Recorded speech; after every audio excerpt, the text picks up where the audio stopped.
પ્રધાનમંત્રી નરેન્દ્ર મોદી અને ન્યૂઝીલેન્ડના પ્રધાનમંત્રી ક્રિસ્ટોફર લક્સન વચ્ચે મહત્વના મુદ્દે થઈ ચર્ચા. વિવિધ સમજૂતીઓ પર થશે હસ્તાક્ષર.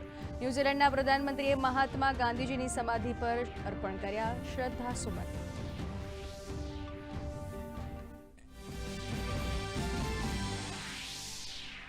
પ્રધાનમંત્રી નરેન્દ્ર મોદી આજે દિલ્હીમાં રાયસીના ડાયલોગના 10મા સંસ્કરણનું કરશે ઉદ્ઘાટન. ન્યૂઝીલેન્ડના પ્રધાનમંત્રી મુખ્ય અતિથિ તરીકે રહેશે ઉપસ્થિત. ડાયલોગનો વિષય છે કાલચક્ર, લોકો, શાંતિ અને પૃથ્વી.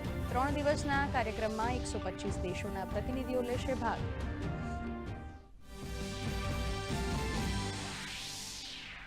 સંસદના બજેટ સત્રનો બીજો તબક્કો. લોકસભામાં પ્રશ્નકાળ દરમિયાન ઈ-શ્રમ પોર્ટલ અંગે કેન્દ્રીય મંત્રી મનસુખ માંડવિયાએ આપી માહિતી. તો રાજ્યસભામાં આજે મણિપુર બજેટ વિનિયોગ વિધેયક સહિત મહત્વના મુદ્દા પર ચર્ચા.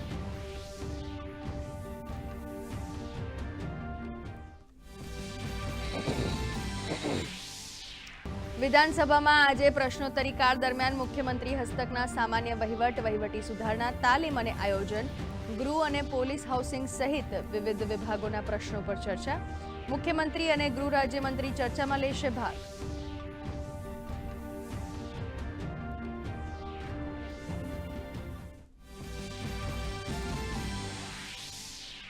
સુરત એસઓજીને મળી સફળતા. પુણા ગામમાંથી 9,000 રૂપિયાની 500ની નકલી નોટો ઝડપી. 2 લોકોની ધરપકડ. નકલી નોટોમાં બાંગ્લાદેશના માલદા શહેરનું કનેક્શન.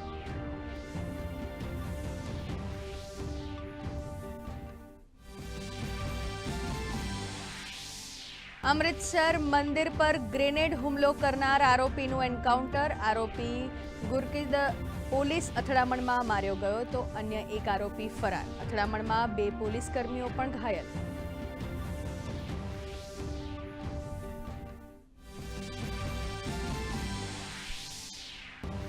વકફ સંશોધન બિલ સામે જંતર મંતર પર મુસ્લિમ પર્સનલ લો બોર્ડનું વિરોધ પ્રદર્શન. જેપીસી અધ્યક્ષ જગદિમ્બા પાલે કહ્યું, બોર્ડની દરેક વાતનો કરાયો સમાવેશ. આનાથી વધારે સારું કાનૂન ન હોઈ શકે. સુનિતા વિલિયમ્સ અને બુચ વિલ્મોરની અંતરિક્ષથી વાપસીનું એલાન. ભારતીય સમય પ્રમાણે 19 માર્ચે સવારે 3:30 વાગ્યે ફ્લોરિડાના સમુદ્ર કિનારે ઉતરશે સ્પેસ એક્સ કેપ્સ્યુલ. નાસાએ જીવંત પ્રસારણની કરી વ્યવસ્થા. રાજ્યમાં ગરમીમાં આંશિક રાહત. મોટાભાગના શહેરોમાં મહત્તમ તાપમાનમાં 2 થી 3 ડિગ્રીનો ઘટાડો.